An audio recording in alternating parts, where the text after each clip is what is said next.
Okay, long story short. I got this mod for Kenshi that lets you start in Mongrel. The short version is that Kenshi is one of my favorite games of all time, and in the world of Kenshi there are different cities to start in and find by exploring. My favorite city in the game is called Mongrel, and there's no start to begin in that city. Thanks to a mod, you can start in Mongrel. The mods I have installed are for graphics and pathing, nothing complicated. This is the one I got, Mongrel Adventures. It starts you with 3 characters. They all have decent starting stats, but for this playthrough they are sacrificial. We are looking to use this mod to play as the legendary character Beep, who is highly considered in the Kenshi community and by me to be the best character in the game. Until now he was just an NPC, a non-player or non-playable character, but we can use this mod to end up playing as Beep, so I just make these characters I'm supposed to play look ridiculous. I think there's a mod that just lets you start as Beep, but I found this one first, so that's the one I'm playing. So we begin the game. In any given game of Kenshi, when you get to the city of Mongrel, Beep will wander towards you saying, "Beep, we want to be Beep." And as soon as I begin, I see the words, "Beep." There he is. We want to talk to him. The dialogue is great, but I'll let you discover that if you ever make it to Mongrel. Makes me giggle. We hire him for free, doesn't cost anything. And just like that, booyah, Beep is part of the team. Most NPCs in the game have some starting stats. Beep is unique because he begins like a pure starting character. He has no stats in anything.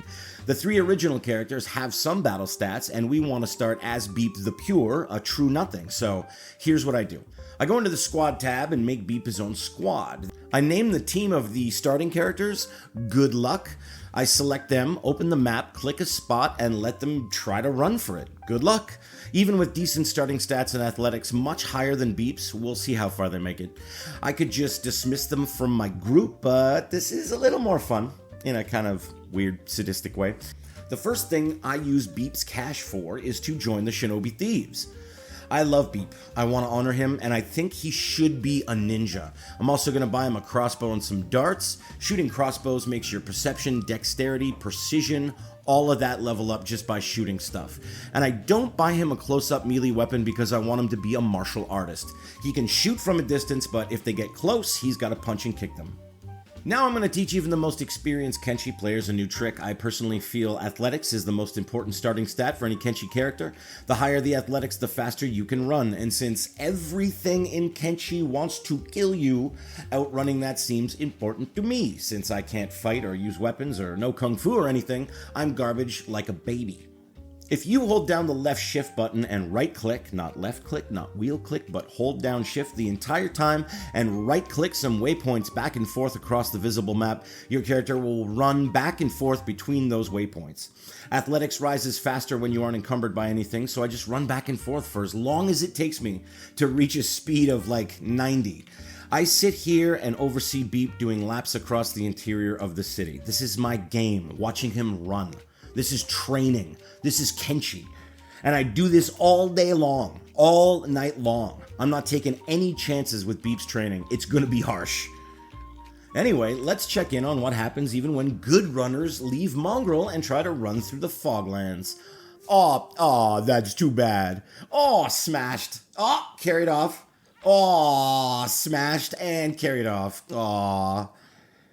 You see, you start in the hub, bandits kick your ass and leave you for dead. Maybe you get back up, maybe someone heals you. Go down in the Foglands around Mongrel, get eaten alive, while a cult worships the experience of your death. So yeah, not exactly an advantage to start in Mongrel.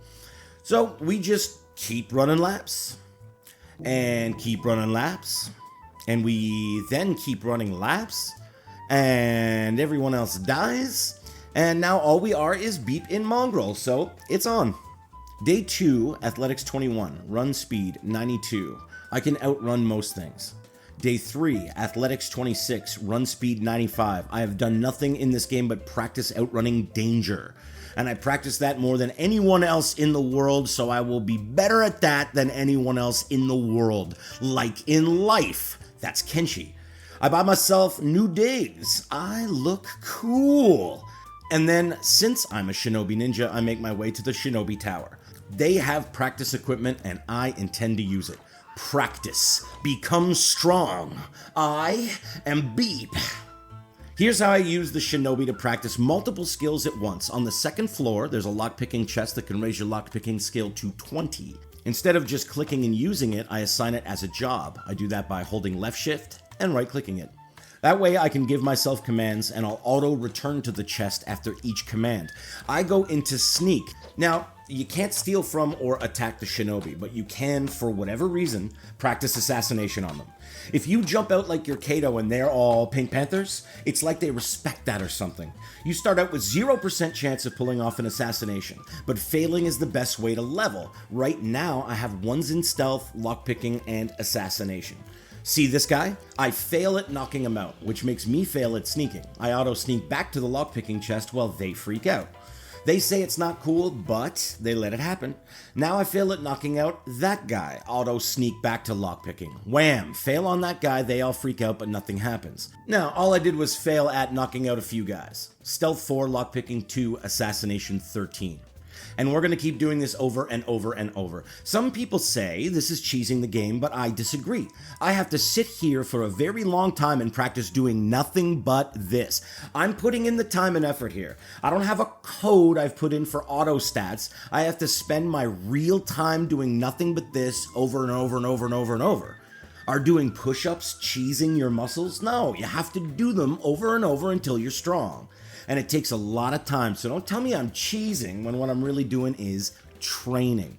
Eventually, I go downstairs, start sneaking around in circles, knocking anyone out who comes in. This goes on for days. I end up training this in sessions, 20 minutes at a time, scattered throughout my real life day. I'd jump on quick and have Beep sneak around, knocking people out, then I'd go have dinner, watch a show, then a quick Beep sneaking session before bed. I picked away at it for 3 in-game days until I emerged a super ninja. Stealth 79, lockpicking 16, assassination 87. Now, I'm gonna go steal from the town skeleton. Pro tip, if you knock everybody out in a room, no one is conscious and so no one will be witness to it. You can have 0 thievery and still have a 100% chance to steal a thing so long as everyone in the room is knocked out. There is only this skeleton in here. And now, he's knocked out. I only have 1 in thievery, but I took the entire store. I looted clean. And now I can go sell this stuff to the shops in town. They don't care it was stolen from a skeleton. Try to steal anything else in this town, you have a risk of getting caught when you sell it. Steal from a dirty skeleton? Yeah, who cares? We'll buy it. And again, I wouldn't call this cheesing. What I would call it is, like taking advantage of racism. And that's worse, but I'm choosing to be an absolute lack of morals jerk here. I was given great power and I'm really not intending to use it all that responsibly. Now, I could super sneak out of town through the Foglands, but we're training here in Mongrel. I find a hurt shinobi and heal him up. Then, while he's in a recovery coma, I use his body to encumber myself, and then I run more laps. Strength training. This is how I can ensure I won't be weighed down by my armor when I try to run out of town. Laps, laps, laps. Laps all day, laps all night. Pro tip. If you encumber yourself by mining ore or copper and throw that in a backpack, don't encumber yourself more than 80%. It won't do you any good. 50 backpacks full of ore won't give you any more benefit. Get an 80% encumbrance from what you're carrying, then pick someone up and double it. That's as high as it'll go. In this case, I'm only really encumbering myself with a body. And I could be raising that strength bar a lot more if I encumbered myself with more gear. We come out of it with 15 strength and 40 athletics. I touch up my armor, I buy food, medicine, and a new backpack. I put everything I own in the backpack. This is my exit strategy for my long-term plan. I'm thinking many moves ahead here. I don't just have to make it out of the Foglands, I'm going to run all the way to a town called Rebirth and get purposely enslaved. Beep is seriously about to get harsh with his training, and my plan is to toss the backpack right inside the gates so I can pick that back up on my way out after I escape. So, Beep, exactly. We're going to Rebirth.